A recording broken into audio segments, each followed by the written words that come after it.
That's the sound of the 1951 Ford Victoria Hot Rod, fully restored and donated from the private collection of A.J. Hires. It's the 2017 Win the Classic Ford Car Raffle to support Helping Seniors of Brevard. You have to see this car. I'm Kerry Fink, and I'm inviting you to visit helpingseniorsofbrevard.org for full information on this exciting car raffle. That's helpingseniorsofbrevard.org. Stay tuned for more info on the Talk to Me radio network. We're glad that WMEL cares about the space and Treasure Coast.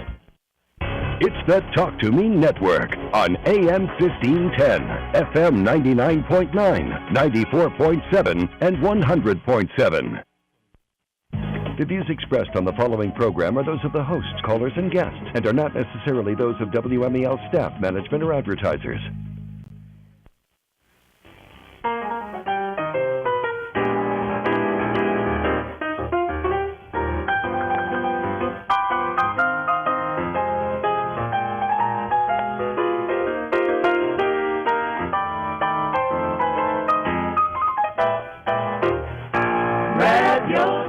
Your host for Helping Seniors, the radio arm of Helping Seniors of Brevard. Our task is to inform, educate, and connect seniors and those that care for seniors with the many, many wonderful resources in Brevard County so that people can, in some cases, live, and we live, hopefully, age in dignity, and for a lot of reasons. And right before we came on the air, you heard the wonderful car raffle.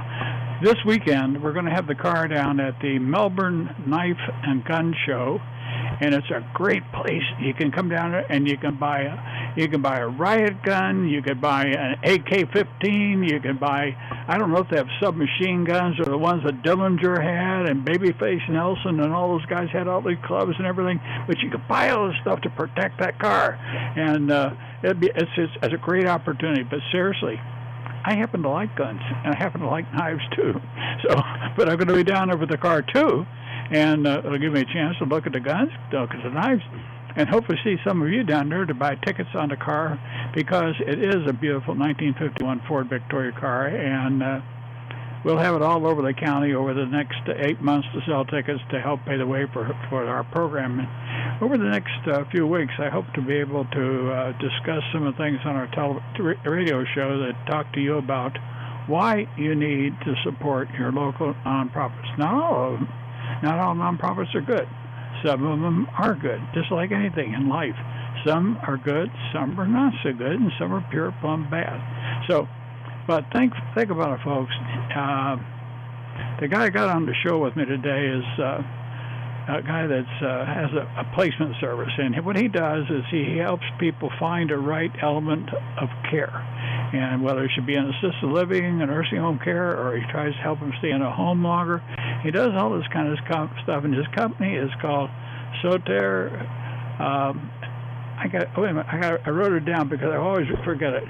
Soter Family Advocacy and Placement. And the reason I asked, he calls it Soter, and I told him, I said, Troy, and by the way, it's Troy Denault, and I told Troy, I said, Troy, if you tell somebody this Soter, they don't know what the heck it is. And he says, well, we'll get it branded so people will know it. But, it takes time for people to know how good an organization could be good.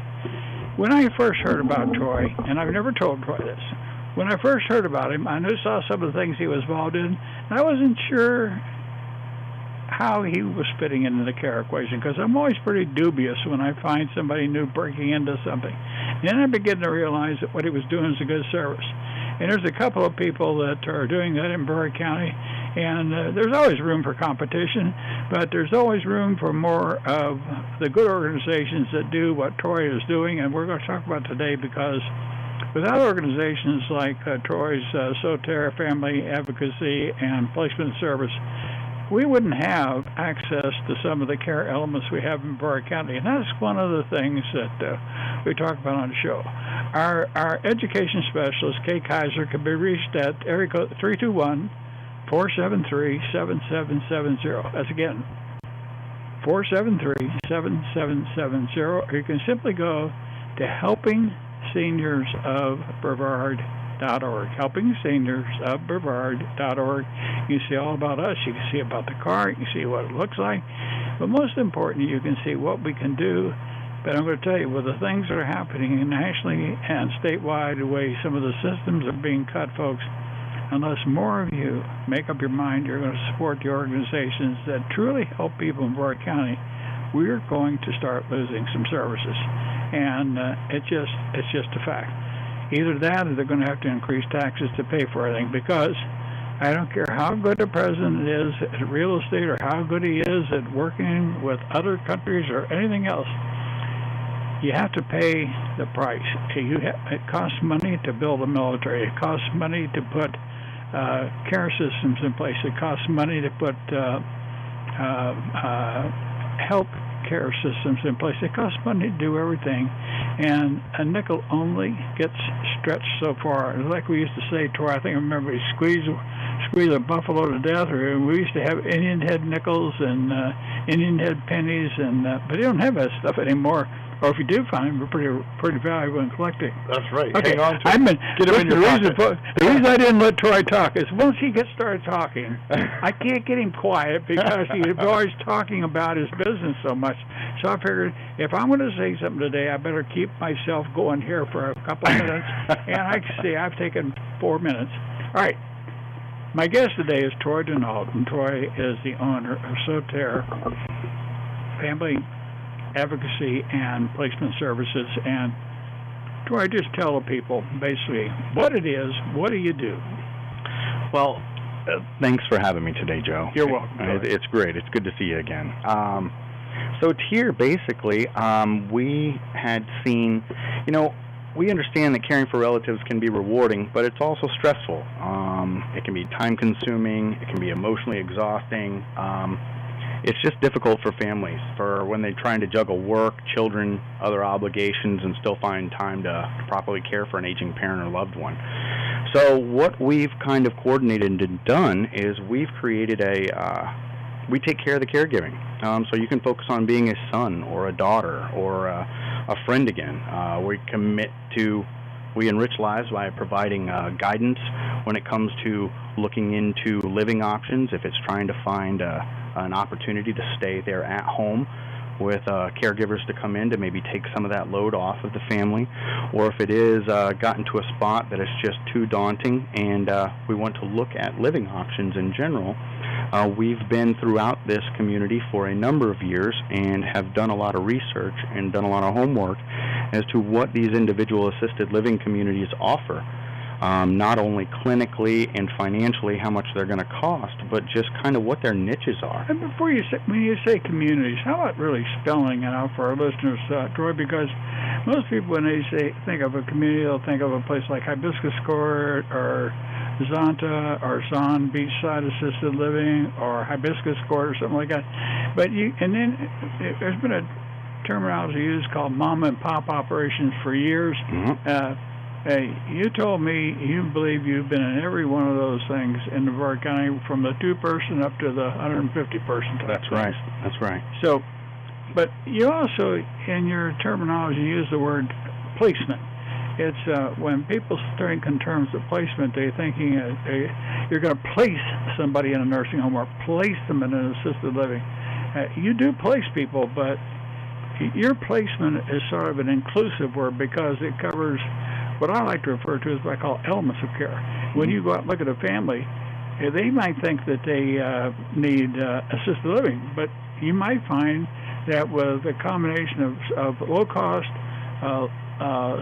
skilled, or low-cost in-home care and use of daycare, you might be able to keep them at home for $600 or $700 a month. That's correct, without a doubt. So talk to the people about that kind of thing. So in talking a little bit about placement and talking a little bit about the communities, that's another word that was thrown out. So we'll start with the communities. Communities in general, as I'm referring to, is there are the larger, like the Hibiscus Courts, the Riverviews, the Zon Beachsides, those communities that they're licensed assisted livings that are maybe licensed for 100, 150, 200 residents inside of that community, and they range from having independent living, that is, they don't need many services at all. They're just looking to just kind of downsize and get around and be more social, have some friends because they're tired of being isolated. Then you get into assisted living, which they're needing just some additional services. They're needing some help with what we call in the industry activities of daily living, or ADLs, like doing the laundry, doing the dishes, going grocery shopping, doing the lawn. Those type of things are all taken off of your plate in an assisted living environment. And anybody says they enjoy doing their lawn is nuts. That's right down today. I made a vow when I retired from the Navy. I said I'll never cut any grass in my life, and I haven't. I did not take a lawnmower with me into retirement. I got rid of it. Oh, I didn't want it. I'm trying to get there. I'm trying to get there, boss. Yeah, I'm mowing this weekend. So, but the point is, if we follow what you're talking about and listen to what you're talking about, there are ways you can sort of develop an element of care that you yourself want to have happen to you, that you can be comfortable with and enjoy. I don't want to get old, but I'm going to get old. I'm going to get old. I'm already there. But, it's assisted living. You don't have to accept everything. No, it's assisted living. It's not, hey, we're going to take all of this from you. If there are many, many people out there that enjoy laundry. I'm not one of them, but there are many that like to do their laundry, like to fold their socks and fold their pants and put it away, and that's what they love to do. Well, they're not going to take that from you if that's something that you enjoy doing. It's an assistance with, and you have the opportunity to, but it's tailored around you. You hit it on the head. There is not something that a dictator comes in and says, you will do this, and you will do this, and you will do this. Now, if it comes to medication management, that's one. A lot of times, as aging, let's say that they need a little help in getting to and from the pharmacy, or they're needing some help in making sure that they take their pills on time because maybe they forgot they took one and, I don't want to take too many, or I don't, or not take it at all. So it just has that support service there that will just be there to take care of you. What do you use to ensure that people take their medications? I hope you're going to say, there's one thing I'm thinking, I'll see if you'd mention it. How do you do it? Well, it depends on the setting. If it's at home, are you talking about how do we do it at home or in an assisted living environment? I know there was one service that had for a 30-day, it had a pill tray for 30 days. Yeah, and somebody came out to the house, filled it up. That's right. And if you didn't take the medicine at the designated time, it would send a signal to you. A signal out to the nurses or out to the team that said that it wasn't taken. That's correct. Yeah. Yeah, but those nurses weren't in the home. Those nurses are people where, like this one who had their office in Pittsburgh, Pennsylvania. That's right. That's exactly right. But the signal goes back to Pittsburgh, and if they miss two, something like that, then they call a caregiver or a caregiver, or they got somebody they can call and go over and check on the person. That's right. And that's the type of thing that you can do. Of course, without a doubt. And that could be managed through a private duty agency. That can be managed through, there are many devices out there that are organizations that provide them at different cost levels. Yeah, well, that one I'm talking about was $89 a month. Yeah, done. Exactly. If you live in New York and your mother or your father lives here in Brevard County and you're worried about whether they can do something or not, what a relief to know that somebody's going to manage their medicine, at least to remind them at least 2 or 3 times, and then if it doesn't happen, they can call a service that you've already engaged locally. We'll go to the house, knock on the door, and make sure it happens. That's exactly right. But that's the kind of thing that can happen, and unless we talk about it on a radio show, unless we have it... you don't know what's available unless you know. You can't go out and spend thousands of dollars putting a 4-by-5-inch ad in a newspaper, and because there's not enough space to advertise that. So people have to go to listen to radio shows like this, watch the television shows, go to the seminars that you do, go to the things like you have your Knowledge College for Aging, where you get out and you tell people what all is available for them. That's it. You just have to get in front of it. You have to know what is available so that you can be proactive and kind of set yourself up for success, because it's not knowing and then kind of struggling through, or not wanting to pick up the phone to call a family member, or just being I don't know, everybody thinks that they're Peter Pan and they're gonna No, what they think, Troy, is they think that what Joe and Troy are talking about is going to cost an arm and a leg. I can never afford that. So explain to our listeners why this doesn't cost them a cent to get started. Got it. Well, in the regards of bringing in, all assessments are of no cost, and the education is no cost. The Knowledge College event has always been no cost. We try to get into a lot of local churches to empower the parishioners of the church of this education as well, so that they can cascade that forward to theirs. But no, the costs involved are not there for education. Now, in bringing in an aide that's going to be there in the house for X amount of time, of course there's going to be a cost associated with that. But as it pertains to like the medication management, people are thinking, well, I've got to bring a nurse in every day in the morning and at night to be able to give me this. No, there are many different tools, as you spoke of, to make that work. Right. Assisted livings. People think, okay, well, assisted livings, those are going to cost $4,000 or $5,000. Yes, there are those that are out there that cost that amount, but there's communities that we know of and have researched and have great relationships with that we've gotten people in for $1,000 and less. And it's just knowing those resources that are available and having the opportunity, because a lot of times those communities fill fast. Yeah, but people like that are not going to have bus services, or generally speaking. It's going to be whittled down, but frills and all that. Right, maybe not. But the level of care, the quality of food, the ability to get to and from a doctor's appointment, the activities that we do outside of the community, those are not being sacrificed. The quality of life is not being sacrificed, because if I've got, we're talking about that assisted living community with 150, 200 people, okay? Well, it's tailored to the group, but if I'm one of 5, it's much more tailored to my wants in a smaller environment. So if I like baseball, well, guess what? You probably get to see 3 or 4 baseball games that season, because it's not as daunting to take 1 or 2 people up to a baseball game and watch a game with them, because they'd like a hot dog and some popcorn and watch a game. I mean, so quality of life is all in the eyes of the beholder, and so it all comes down to sitting down and personally getting to know the family, what their wants are, what their needs are, what the clinical pieces are, what the finances are, and putting a balance together to give them a short-term plan as well as a long-term plan. And for you to do that, you don't charge money. Not where you make penny. Your money is by actually getting in the people that the people you put people into to serve the people are the ones that pay you to do it. That's right.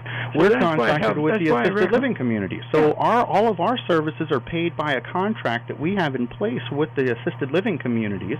And so because of that, and we are one of the only in the country that is a flat rate among everyone that we work with, so there is no financial bias of going to the more expensive communities to the lesser expensive communities, because we don't make additional money to do that. But it's one of those that in going into that contract with them, that's outside of the family. Wait a minute. We just have a I want to make sure. Are you saying that you charge the assisted living facility that maybe has 150 people in it, the same as you talk a home that's got 6 or 7? That's correct. So there is no financial bias. What matters is the family's needs. The family's needs are what is most important, and that is a cornerstone of our organization. Folks, I've been in business a long time, trying to get information out, and this is the first time I've heard a comparison of costs like that where it's all the same. And I congratulate you on being able to do that, Troy, because, see, folks, you have to know what's available out there that can help you get in the right element of care. And you get the wrong person advising you, you get the wrong attorney. It's just like, I know an attorney that will do a guardianship, and they'll be just as good, if not better, than the one that you're going to pay $12,000 for. Amen. He'll do it for $2,000. And I'm not going to mention names over the air unless somebody calls me. But I am at the point in my life, Troy, where if I see a person that needs Cadillac care, and if I know the family can afford it, I'll tell them where there's some really good Cadillacs, but all the people that advertise them see it to be the Cadillac of care, not Cadillacs of care. Mm-hmm. A lot of it depends on the attitude of the people running the facility. Right. That's exactly all right. The difference in the world. That's it. Quality of care and the opportunity for somebody to have a quality of life has nothing to do with the chandeliers and the grand pianos. It has to do with what your individual desires are. What do you like to do? I tell families all the time, I know what the ACA laws are as it pertains to what a standard licensed assisted living can provide clinically. You use the terminology ACA. What's ACA? That is the Agency for Healthcare Administration. They are the governing body for the assisted living industry, as well as a number of other skilled nursing. What you tell people is overlooked by people that are responsible for the licensing of those places. Right. So we know those pieces, and that is just something that's in stone. That's governed by the state. That's governed. That's not something that's going to provide for quality of life. Getting in and walking into every one of these assisted livings to know what the wallpaper looks like, knows what their activities calendars look like, know what they're good at cooking dinner, know what there was a community just this past year took every resident in their community on a cruise. Who does that?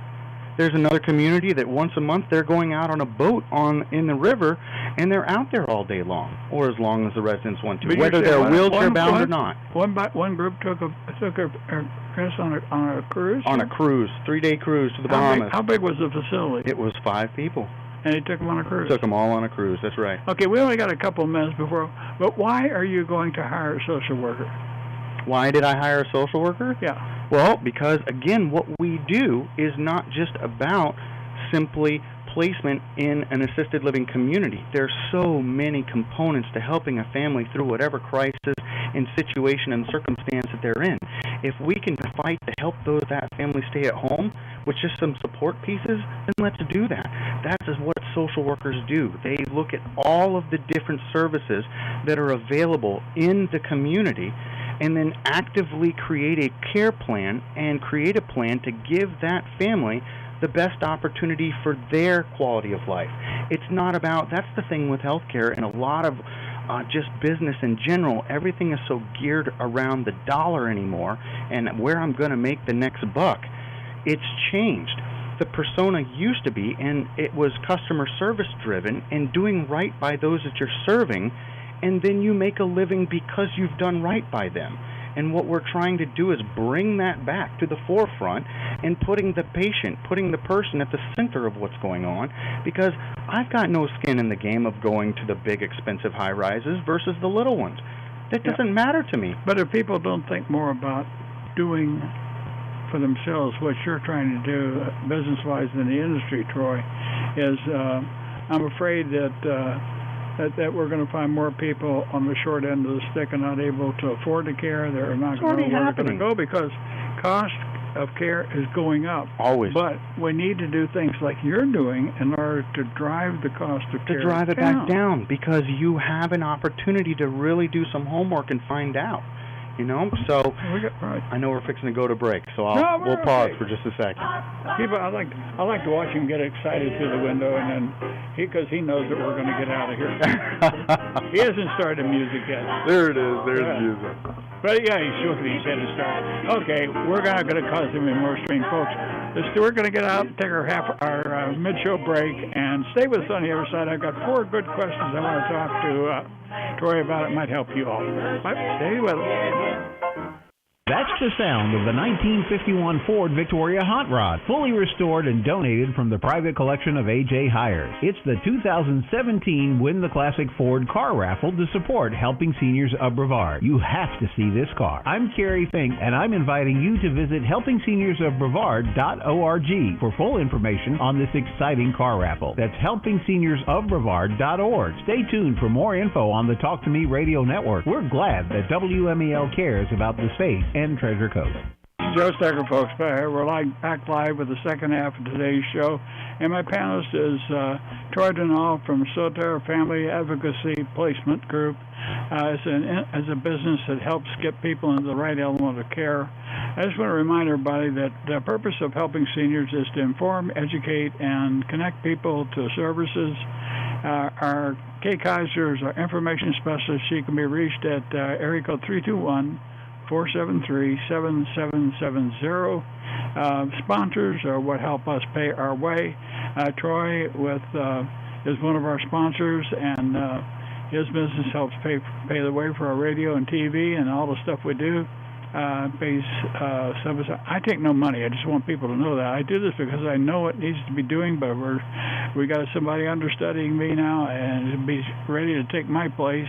And the sooner it happens, the better I'll like it. I'm gonna always pitch in and do the radio shows when they want me to. I'll do the television shows when they want me to, and I'll continue my writing and continue to help people because I enjoy doing it, and I sense that Troy enjoys doing what he does. But some of the sponsors we have, folks, I got so many I can't mention, or I take the whole second half of the show to do it. But just let me tell you our media sponsor, where you can go and find out about what we're doing.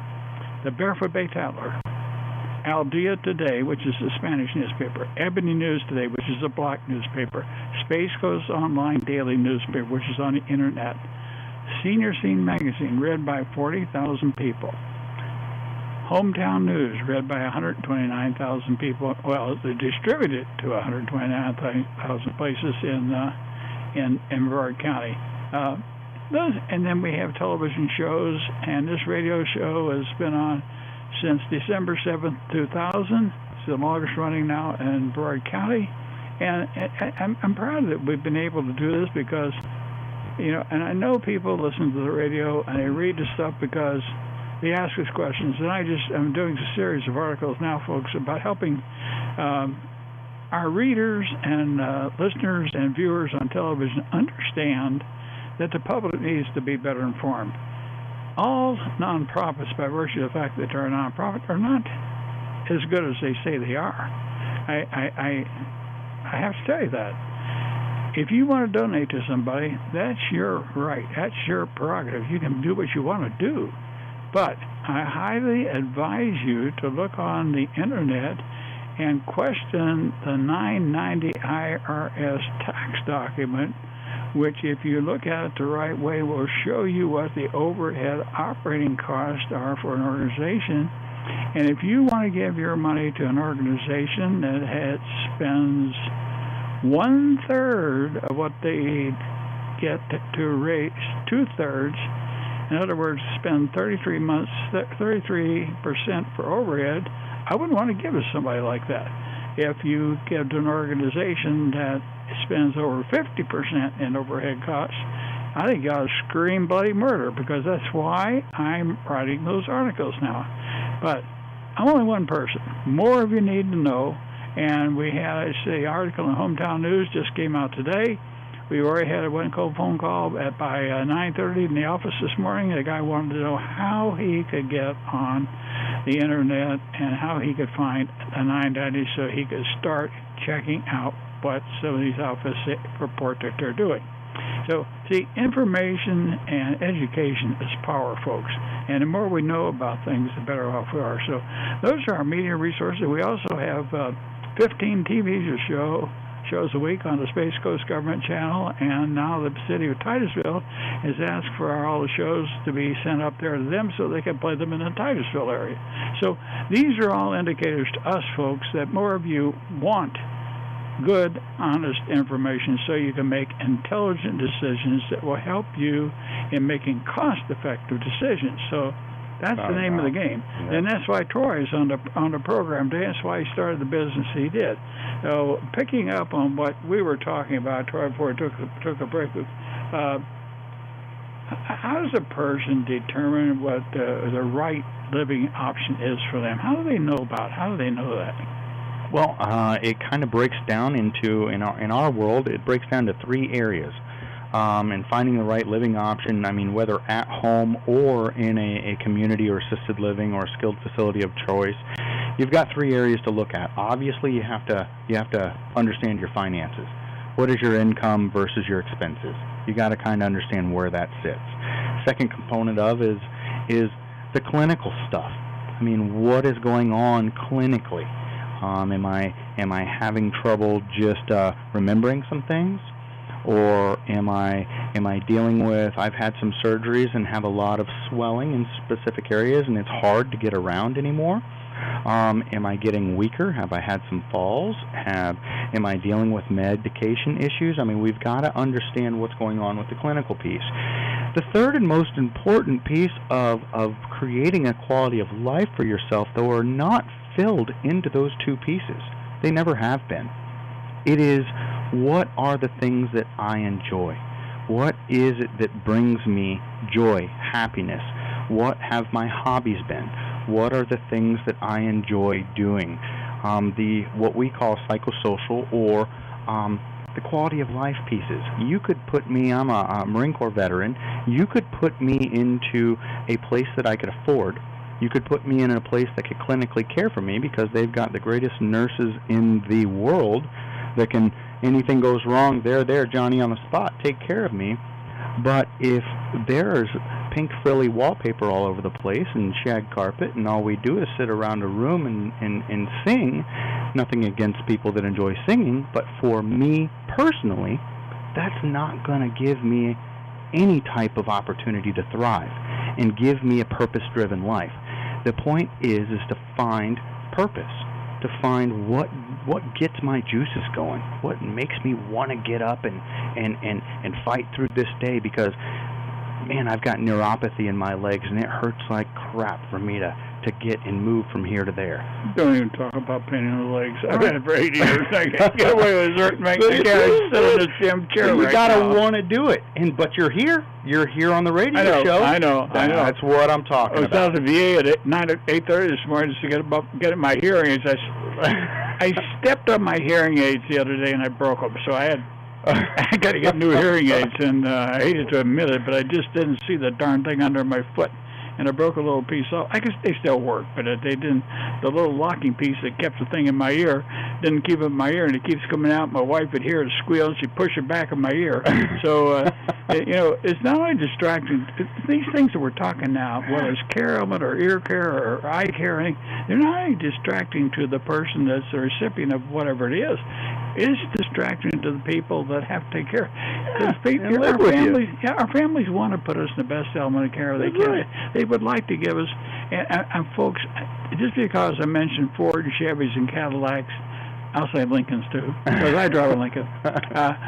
Just because we drive a more expensive car and not a less expensive car, there are people that have been driving less expensive cars all their life because they cannot afford the $80,000, $90,000, $100,000 cars, so they can't expect to go into the top of the line in nursing home or assisted living facilities. You can't do it. So you got to aim your sights for what it is that you can afford. I hate to say that, but all the stuff has to be paid for. I think it's interesting. I think maybe spend a little bit of time talking about how you mix and match Medicare, Social Security, not Medicare, but Social Security, Medicaid, some of the other things. A lot of people don't understand that by using somebody like you, that there's a lot of ways that they can get care plans in there, and a lot of people don't understand that many of us that have long-term health care plans, there's some real small print in there that will provide care for a lot of these services, especially daycare and in-home care. They sure will. The guys that sell it to you don't tell you that much about it. Oh, yeah. And, I mean, it's inside of your retirements as well. I mean, as you had different needs and that you can pull out 401k stuff or whatever it may be. But in regards to the paying for it, as we were talking a little bit of, that's where an organization like us comes in, because we've done the homework and going into these communities to know outside of the financials and the clinical stuff as to what they enjoy doing, what is their flavor, what is it that they specialize in. But a lot of times when working with families, because they hear a $2,000, $4,000, $5,000 per month cost to move into a place that I love, it's like, well, hold on, slow down, let's break down how we can pay for that. There are lots of different ways that it's done. Assisted living in general is a private pay piece. And so with that, it's covered by your Social Security. If you don't have enough income, Medicaid may be an opportunity, and we can help to guide you to those that can get that application process started. A lot of times you have families that are, this generation especially, that were military veterans or the widowed spouse of a veteran. A lot of widows don't understand that aid and attendance benefit is something that they're entitled to as well. And so it's as much as up to about $1,200 a month. Well, it can be up to like $2,200 a month.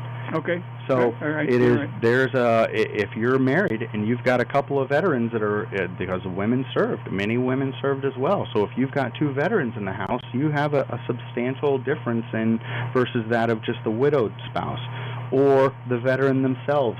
There are all kinds of levels, but the point being is that once you start looking into these, and you start to dig in and you realize, okay, well, I do need an additional level of care. You get some things signed off that doesn't cost a dime for your doctor to sign off on. You get those things signed off. Once that's done, you submit an application, you get it shot up, and your income changes from $1,200 a month to $2,400 a month. Just at a blink. And like as we're talking about an aid and attendance benefit, which is a veteran's benefit, on that subject, it's a retro payment. So that means that let's say that I'm digging into my savings account to pay for that variance of, let's say I have $2,500 and it costs $4,000. So that $1,500 variance, if it takes me 6 months I have enough money in the bank account to pay for those 6 months. Well, then when that aid and attendance benefit comes in, it's from the date of application start. So because of that, then the first check, let's say that person is awarded $1,500 a month times 6 months, that's a $9,000 check that comes in that then replenishes the kitty. So you really haven't lost anything. You've gained additional care. You've gained a quality of life. You've gained an opportunity that you thought was not available to you, all based on having some understanding of how this system works. And then if I call, where can I call? What phone number can I call? I'm not talking about you, but I'm glad to get it. Where could I call? Or how many people would even know where to call to get all those questions? There's no place that will answer all those questions. There's no place that people will get access to unless you go to an organization like yours. That's right. There's not a one-stop shop, and that's kind of why this was built. It was one of those, and being in a lot of different areas of healthcare and having a lot of friends in different areas, from home care to private duty home care to hospital systems to skilled systems. You start to see where the communication breakdowns happen and where these families get thrust into it. And honestly, Joe, it's just frustrated with the system. The system is just so geared around the dollar that why be quiet? Why not try to do something and be different? And that's where we sit. We're going to try to do something. In the state of Florida, we advertise the elder helpline a whole lot. But I'm going to have to tell you, Troy, if people call the elder hotline, they're not going to get answers like the questions like you and I are talking about, because the helpline phone talkers don't do that. Now, Kay, or our senior helping she's seniors, fantastic. She's fantastic because she tells the people it's experience. It's experience. She's got experience in it, and that's why. Right. It makes a huge difference, because if you don't have the experience, you don't know the answer. That's a lot of times, and the reason we go into churches is these families, they don't want to go and talk like a senior. Let's say a senior's in need and they're dealing with some dementia. They don't want to call their friends because they don't want to be shunned. They don't want to call their son or daughter because they don't want to be a burden, quote unquote. So a lot of times they'll turn to their church. And the business office receptionist at a church is not equipped to handle that phone call. Hey, well, my husband throws things at me at night at 5 o'clock every day, and I don't know what to do. Well, then when she transfers that call, that person, the senior fellowship, deacon at the church is not equipped to handle that. The pastor is not equipped. That's not. So in just empowering them, it's just about trying to get the information out, and it has to do with experience. Kay has experience in having walked through this and had many callers come in and say, hey, I'm needing help with XYZ, and her having to research XYZ. Well, then when the next person calls in that needs help with Y, she knows where to go. Yeah, years ago, I was asked to speak along with a doctor, a woman, a PhD-type doctor, and she spoke on dementia and Alzheimer's disease, and they asked me to speak on general services like you and I are talking about today in what they call the Southern Deanery for the Catholic Church. And there are 13 Catholic churches in the Southern Deanery. Well, they put a seminar on for lasted 4 hours, and there were over 300 people, and I tried to get some books from a certain agency. They wouldn't give them to me. And I went to Bill Johnson. I asked Bill if I could have him give me 300 books, because he pays for these things himself. He's delighted to. Mm-hmm. So we got 300 books, and we took those and passed them out. And we had to ask Bill for another box because the people saw the type of information that he had in his books, how people could go out and look into a estate plan, look at assisted living facilities, how to select a nursing home. He put in a piece of paper about how people, what they needed to do. And that's what's so important. But the other thing is determining a good assisted living versus a bad one. And I'm going to say one thing, and then you can pick it up. I know for a fact, the reason I want you to answer that question is because we have roughly, let's say, 150 places in the county that take care of people. Kind of the small places, the 2 and 3, up to 150. Yep. You've been in all of them. That's correct. So, if you ask a person how you tell a good from a bad one, based on what I know about you and your background and what you say when you talk to people, I would say that you're a pretty good judge to give people 5 or 10 good places if they want to go look at it and not waste their time in looking at 150. Right. So, after I have my question, how do you determine what you're good and bad? Well, there's the first thing that you would do is you would go out to the ACA website. There's a website here in the state of Florida, since we're in Brevard. Agency for Healthcare Administration, people. It's a state-run thing. But if you have access to the internet, there is a website called FloridaHealthFinder.gov. I'll repeat it. It's FloridaHealthFinder.gov. You go onto that website, and you can then pull up all of the inspection reports for these individual communities. It's public knowledge. It's not difficult to find, and you can pull what their inspections have been, not only this past couple of years, but in years previous, and just kind of get a history of the community. The other thing is in going through, for myself, how do I judge a good one from bad one? I personally walk in. Get to know, talk to the administrator. What is that administrator's? Why did you get into this? Why did you get into caring for others? Why did you get into caring for the elderly? And then getting into the larger communities. What are their services? What are their features? What are their benefits? What are their amenities? What are the activities that they do? Tell me about the hours that you have your staff there. Are they awake all night long, or are they not awake all night long? Are they 24-hour shifts? Are they 12-hour shifts? Are they 8-hour shifts? You break all of this stuff down. We have a very extensive a relational database that we've been building, and is one that will be able to search a lot of these, so that nobody gets having 140, 150 different opportunities or different assisted living options in Brevard County. I am not the one that has my 5 to 10 favorites that I jump to, because every individual family is just that, individual. And it's the same thing when people say, Joe, how do you get your sponsors, and how do you determine who your sponsors are? I said, I tell all our sponsors that nobody has rights of exclusivity.